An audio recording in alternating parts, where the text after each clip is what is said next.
जय जिजाऊ, जय शिवराय. आपण सर्वजण उपस्थित राहिला त्याबद्दल सर्वांचा प्रथमतः आभार.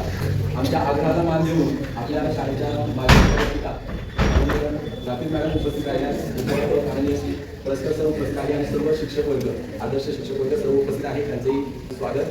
तर प्रथमतः आमच्यातर्फे शाळेला एक छोटंसं म्हणजे जी प्रतिमा इथं आम्हाला आवश्यक आहे ती प्रतिमा अगोदर भेट करतोय आणि त्या प्रतिमेचं पूजन करून नंतर आपण कार्यक्रमाला सुरुवात करणार आहोत. एक छोटंसं भेट आहे जी शाळेला देण्याची इच्छा होती, आम्हाला प्रतिमे पूजनासाठी आवश्यक भेटावी.